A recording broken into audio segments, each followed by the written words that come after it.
There is a war being waged over your life right now, and it did not begin when you first felt the heaviness settle into your chest. It began long before you understood what you were carrying, long before the silence stretched into something that felt like a verdict, long before the fatigue became so marrow-deep that walking away started to feel like the most spiritual thing you could do. The enemy did not stumble into your story. He was assigned to it. He studied the architecture of your assignment before you ever had a name for what you were called to do, and the moment he recognized the divine frequency embedded in this connection, the moment he saw the generational healing that would flow through it, the testimonies that would detonate from it, the territory it was designed to unlock, he did not hesitate. He mobilized, not with clumsy aggression, not with obvious attacks you could easily identify and rebuke.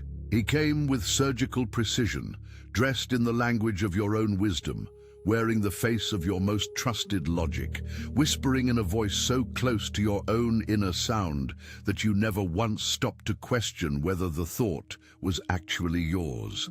That is the first wound you need to name today. You have been in a battle you did not fully recognize as a battle, which means you have been absorbing blows without the armor fully engaged, bleeding in places you thought were just personal failure, just relational dysfunction, just two broken people who maybe never belonged together at all. But none of that is the truth.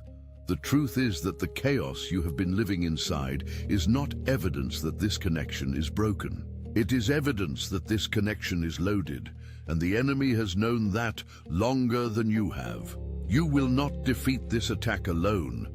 The weight you have been carrying is not meant to be managed in silence, and the emotional hexes layered over this connection were not placed there casually. They were engineered with intention, calibrated to exhaust your faith at the precise moment when your breakthrough is nearest, which is exactly why I just released the 3 Keys to a Prosperous Life trilogy, whose unlocking link is in the pinned comment. Access it before the fog blinds you again, before the next wave of manufactured doubt convinces you that surrender is the same thing as wisdom. Because here is what the enemy fears above everything else. He fears the moment you stop agreeing with his narrative and start standing in the legal authority that heaven has already assigned to you. He fears your persistence. He fears your intercession. He fears you reading these words right now and recognizing your own situation with the sudden clarity of someone waking up mid-attack and finally understanding what they have been walking through. So stay, read every word, because what is unfolding here is not just information, it is an intervention, and the soul that receives it fully will never look at this spiritual battle the same way again. There is a dream that visits the chosen one in seasons of maximum spiritual pressure, and if you have had it, you already know the one. You are running, but your legs will not respond. The ground beneath you offers no traction.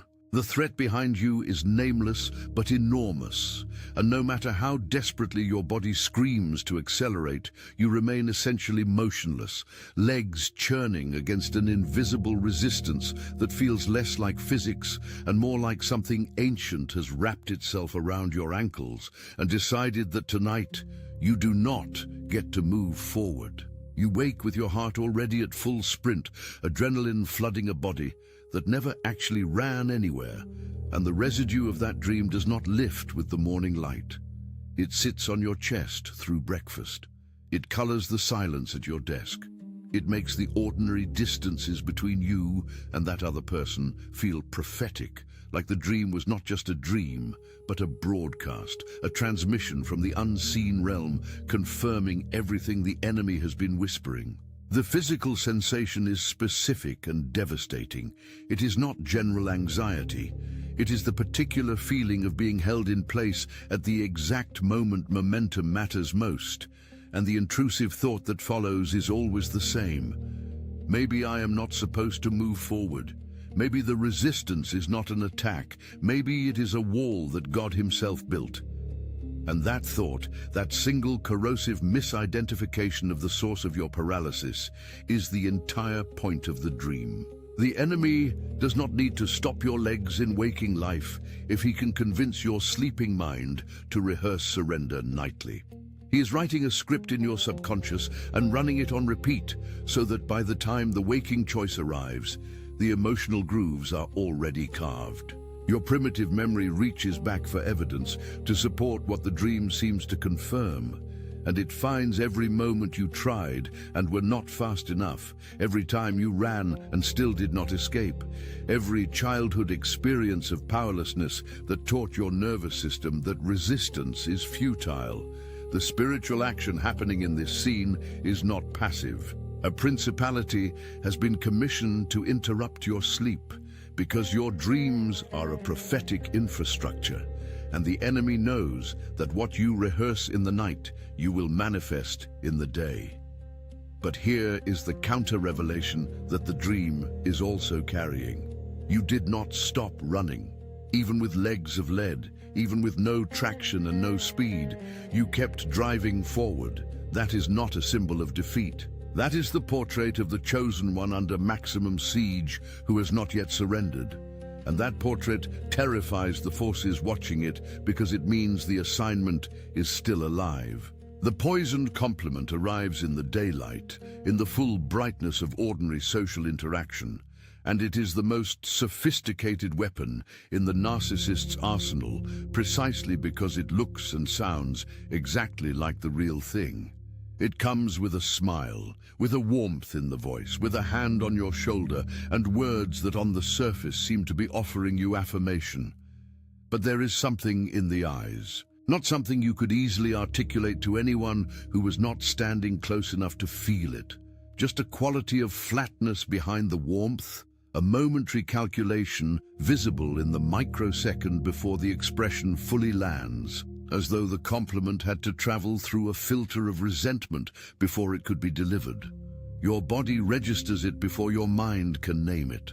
There is a subtle constriction in your throat, a faint nausea in your stomach, a social smile on your face that your nervous system is generating on autopilot while something deeper in you goes very still and very alert. The intrusive thought follows immediately. Am I being paranoid? Am I so wounded that I cannot receive genuine kindness without suspecting it? Maybe they really mean it. Maybe I am the problem, and that cascade of self-questioning is the entire mechanism of the weapon.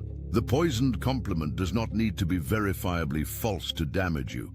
It needs only to introduce confusion, to make you doubt your own perception, to convince you that the spiritual sensor God installed in your discernment is malfunctioning rather than accurately detecting a threat.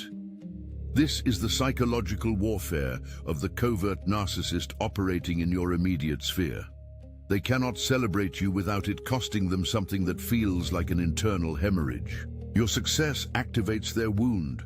Your visibility agitates something in them that they have never named and never healed and never will heal as long as they can manage it by managing you, by keeping you slightly diminished, slightly confused, slightly convinced that the sensor is broken and the warmth is real.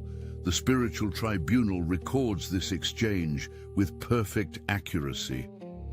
What was presented as blessing was actually a transfer of resentment dressed in the vocabulary of support. Heaven sees the motive.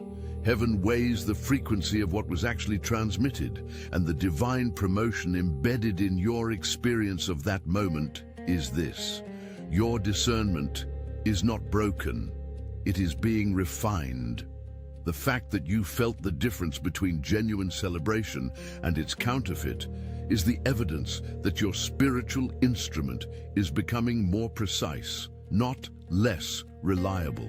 You are learning to read the frequency beneath the words, and that ability is going to protect not just you, but every person whose life your assignment is designed to touch. The blatant copy arrives with the peculiar violence of the truly personal theft, because what is being stolen is not your ideas or your strategies or even your aesthetic, though all of those things will be taken too.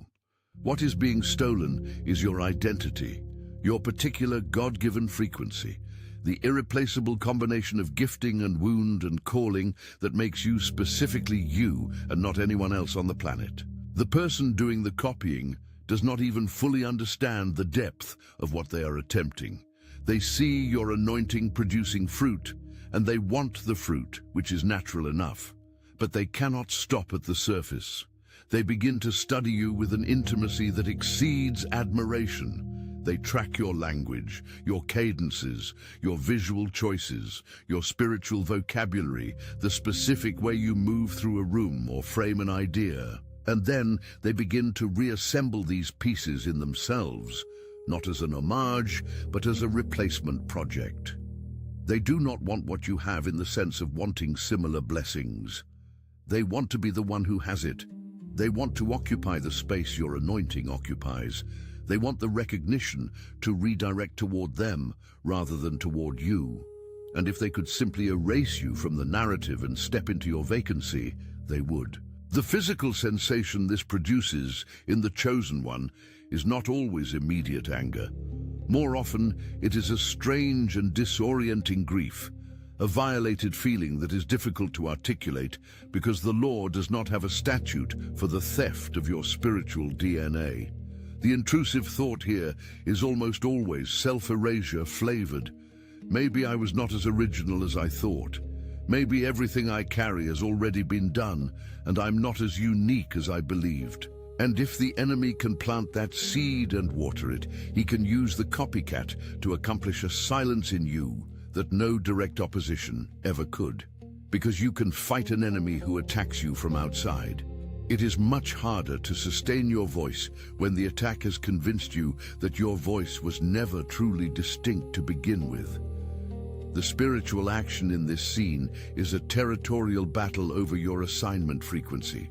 The enemy knows that if your unique signal goes quiet, a specific sector of the kingdom goes dark. Specific people who were only going to receive what they needed through the particular way God wove it into you will go without it. Divine promotion here is the revelation that you cannot be copied.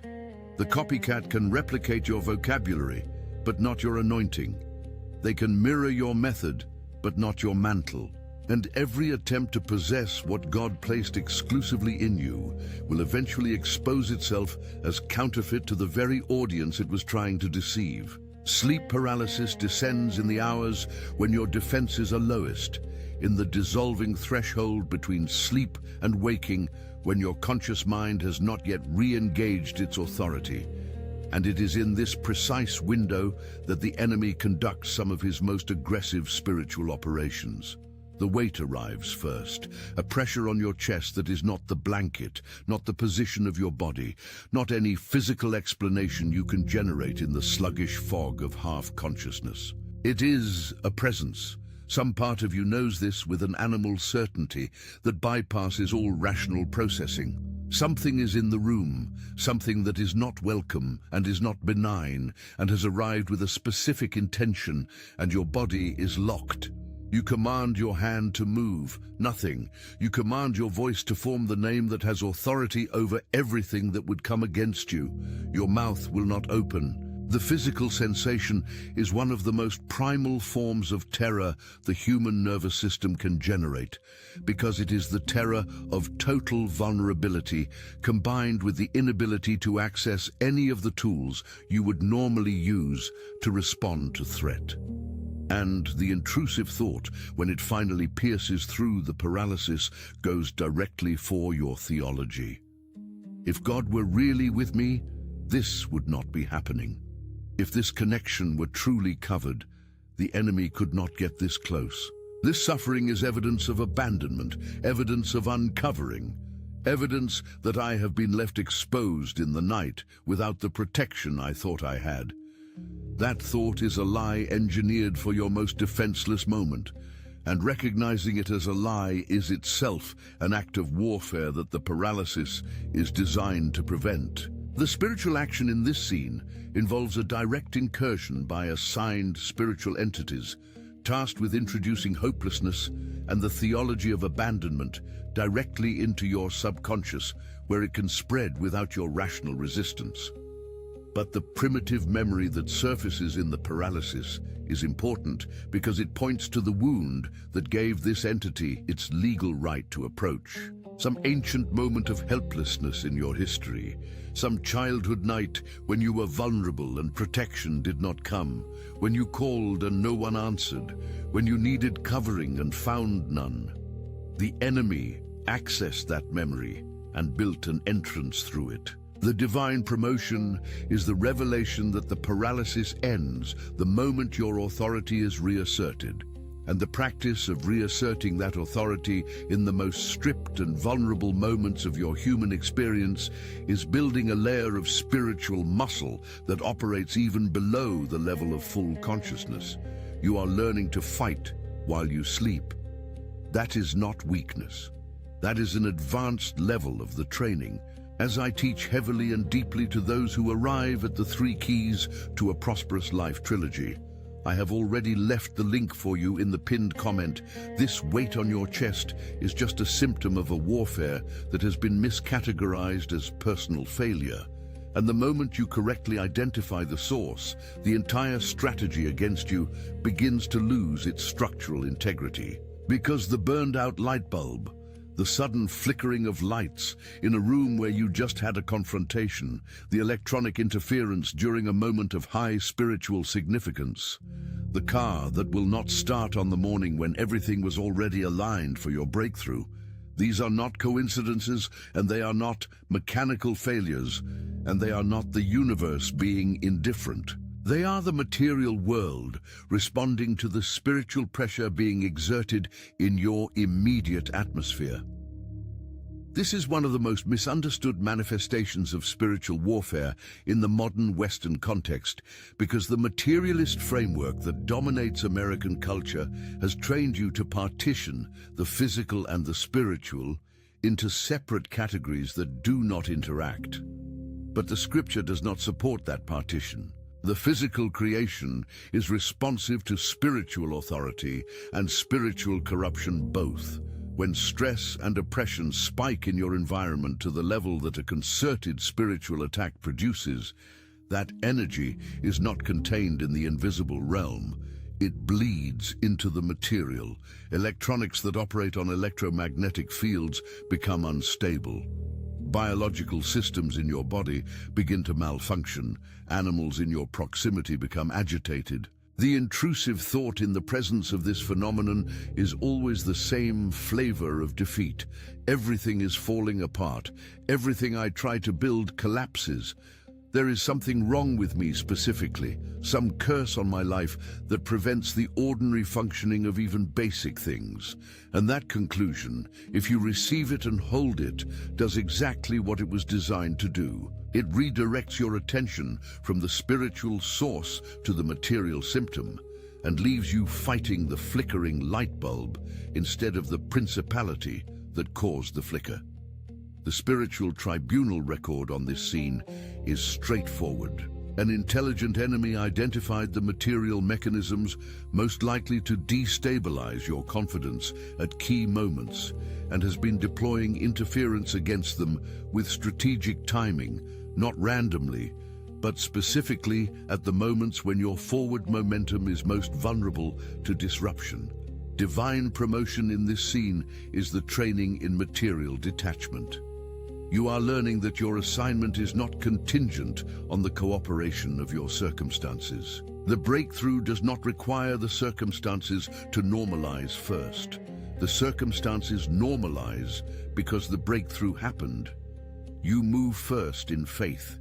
The material world follows the spiritual decree. The silence in the room is something every chosen one has felt, and it is one of the most unmistakable spiritual sensory experiences available to a person operating in discernment. A gathering is comfortable. The energy is ordinary. Conversation is flowing. And then something changes, not with an announcement, not with a visible disruption. A person enters the room and the atmosphere shifts in a way that everyone present registers somewhere below the threshold of conscious articulation. Laughter loses a degree of its ease. Conversations become fractionally more guarded. The air takes on a quality of thickness that was not there before, as though the molecules themselves have rearranged slightly in response to a new frequency in the space. The person who has entered may be smiling, they may be greeting people warmly, they may be performing all the correct social behaviors of a welcome arrival.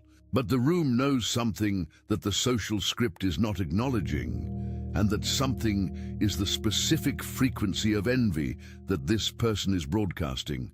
The invisible transmission of "I want what is in this space, and I resent that I do not have it. And my presence here is in some measure motivated by the need to be near the thing I cannot stand that you possess." The physical sensation in the chosen one, who is the target of this envy, is a specific constriction, a subtle but unmistakable drop in the sense of personal safety, a pulling inward that the nervous system initiates as a protective reflex against a threat it has registered but cannot visually locate. The intrusive thought here takes the form of self-consciousness. Why do I suddenly feel exposed? Why does my joy feel like it needs to be smaller now? Why am I suddenly aware of being watched with an intent that does not feel like appreciation? This is your discernment functioning at a high level of precision. The spiritual action in this scene involves what certain prophetic traditions call the evil eye, the directed focus of concentrated envy as an energetic and spiritually significant force. It is not metaphor. It is a documented spiritual mechanism across virtually every cultural and religious tradition on Earth for a reason. Concentrated malice directed at another person's blessing carries genuine spiritual weight in the unseen realm. The divine promotion is the development of your capacity to hold your frequency without contracting it in the presence of diminishing forces. Your joy is not required to make itself smaller to protect the comfort of the person who cannot celebrate it. The unexpected betrayal comes wearing the face of the Judas, who has been sleeping in the same tent, eating at the same table, moving through the same spiritual spaces, speaking the same vocabulary of faith and friendship and loyalty. And the devastating specificity of the Judas wound is not simply that a trusted person turned against you. It is that the most damaging information they carried was given to them in the context of intimacy. They knew where your weaknesses were because you showed them in trust. They knew the timing of your vulnerable seasons because they were present for them. They knew exactly which words would land with maximum damage, exactly which relationships to corrode, exactly which narrative to plant in exactly which ears to produce the maximum erosion of your support structure, because you, in an act of genuine love and genuine openness, had given them the map. The physical sensation of this betrayal is a very specific kind of nausea that lives below the chest and above the stomach, a hollow cold, as though the internal architecture has partially collapsed. The intrusive thought is the one that is most dangerous of all because it is aimed at your future rather than your past. If someone I trusted this deeply could do this, then closeness itself is the threat. Intimacy is the exposure. If I stay open, I will be destroyed again. And if that thought takes root and grows into a theology of protective isolation, the enemy has used the Judas moment to accomplish something far more comprehensive than the original betrayal. He has used one wound to close the entire aperture through which your destiny-level connections must enter. The spiritual tribunal treats the one who performs this betrayal with a solemnity that should produce genuine trembling in anyone with ears to hear. What was given in the context of sacred trust and weaponized against the giver registers in the court of heaven as a debt that does not simply disappear with time or with the victim's forgiveness. The divine promotion embedded in the Judas season is the refining of your discernment in the selection of intimate access. You are not being taught to close. You are being taught to differentiate. There is a difference between the walls that protect and the walls that imprison, and the chosen one who has survived the Judas season and allowed the wound to produce wisdom rather than shutdown is operating at a level of relational discernment that protects every future kingdom connection with a precision that only experience of that particular loss could generate. The reacting animal occupies a unique place in the spiritual warfare testimony of the Chosen One because it is one of the moments where the unseen realm makes itself legible through a physical world event that the analytical mind cannot fully dismiss. You have a dog, or you are in the presence of a dog, and a person enters your space who has performed the social routine of friendship fluently enough to pass all your conscious tests. The conversation has been pleasant, the surface has held, but the dog will not stop. Not the ordinary alert bark of a stranger approaching, not the territorial response to an unfamiliar person. This is something that comes from a different register of the animal's awareness, a sustained, focused, almost grieving quality of alarm directed specifically at this one person who everyone else in the room is treating as a normal social guest. And the intrusive thought you have in that moment is one you almost feel embarrassed to think. What if the dog is seeing something I am not seeing? What if there is a reason for this that I should not dismiss? Animals do not have the social filter that teaches humans to override their primal sensing in the interest of maintaining relational comfort. A dog will not suppress what it perceives because suppression is polite. It will bark at the principality riding the person in the room, even while that person is smiling and accepting a cup of coffee and telling you how much they have missed you. The spiritual action in this scene involves the assigned spiritual weight on the visiting person being heavy enough in frequency to register on the animal's sensory system, which is operating on a bandwidth that includes dimensions of reality the human eye is trained to filter out. Divine promotion here is the invitation to trust your own animal knowing, the pre-verbal, pre-analytical layer of your own discernment that registered the same thing the dog registered before your social training told it to be quiet. The primitive memory this scene accesses is a specific early moment when you overrode that knowing, when you felt the wrongness of a person or a situation and talked yourself out of it because the social cost of trusting your instinct felt too high. And what followed was a wound that your body still carries as evidence that the instinct was right. The dog is not asking you to be paranoid. The dog is asking you to be honest. The numerical coincidence lands in the ordinary moment when your awareness is soft, not in the crisis when you are actively seeking signs. It arrives at 11:11 on the clock you glance at for no particular reason, while the worry about this connection is at full volume in the back of your mind. It is 3:33 on your phone screen in the moment when you are closest to the edge of surrender.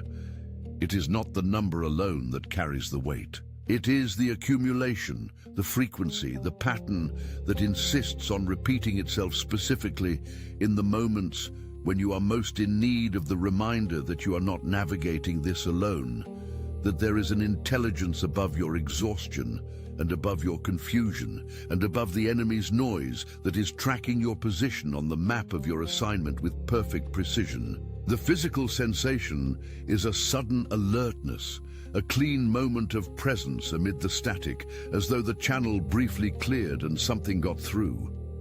The intrusive thought is the one that arrives immediately after, the one that tries to reduce the signal to noise before it can land fully. That is just a number. You are looking for patterns because you are desperate. You are manufacturing meaning because the alternative is too painful. And this thought, this dismissal, is itself a spiritual tactic. If the enemy can keep you from receiving the navigational signal, he maintains the fog. The spiritual action in this scene involves angelic coordination of your awareness toward specific markers embedded in the ordinary fabric of your day. as reminders that the operation surrounding your life and your assignment is active and ongoing and is not dependent on your ability to feel it or see it clearly. The primitive memory accessed here is the child you were before the world taught you that invisible things are not real. The version of you that prayed with absolute confidence that someone was listening, that looked at the sky and knew, without needing proof, that something enormous and intelligent and personal was paying attention. Divine promotion is the restoration of that original knowing into the framework of your mature faith, so that the two work together rather than the adult skepticism perpetually silencing the child's clear channel. The solitary victory is perhaps the most spiritually complex scene in the entire warfare narrative of the Chosen One, because it carries a grief that is almost impossible to explain to anyone who has not lived it. You broke through. The barrier that the enemy spent months or years constructing, the wall of opposition and doubt and manufactured distance, it came down. The victory is real. The territory was taken. The assignment moved forward in a way that is undeniable and visible and documented in the record of your life. And you are alone. Not alone in the sense of no one being present. Perhaps there are people around you who are congratulating you, but the particular person who was meant to stand beside you in this moment, the one whose face you have seen in the vision for this victory, is not there, is still on the other side of the silence or the distance or the unresolved wound that the enemy worked so hard to manufacture and maintain. And so the victory and the grief arrive together, wearing each other's faces. And the physical sensation is a tears behind the sternum pressure that you have no socially acceptable context in which to release, because the people around you do not understand why you are not simply happy. The intrusive thought is the one that tries to use the solitary victory as final evidence for the enemy's narrative. If this were truly a divine connection, they would be here. The fact that I'm alone in this moment is proof that I was wrong about what this was. But this thought misreads the timeline.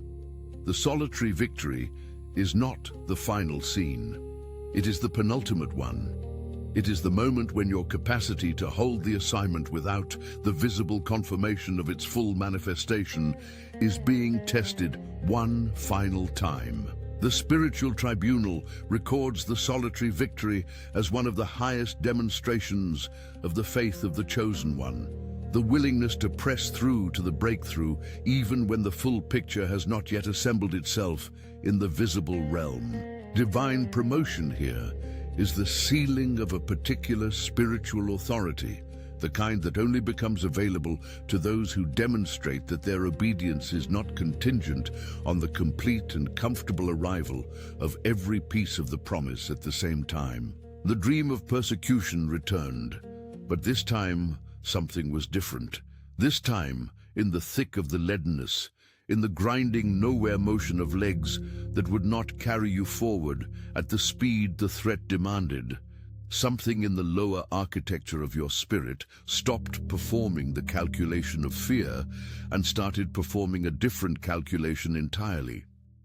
Not the calculation of can I outrun this, but the calculation of what am I actually running from. Because the enemy in your dream is never what he appears to be. He never shows you the real face of the assignment he is trying to abort. He shows you a monster, a shadow, a nameless pursuing.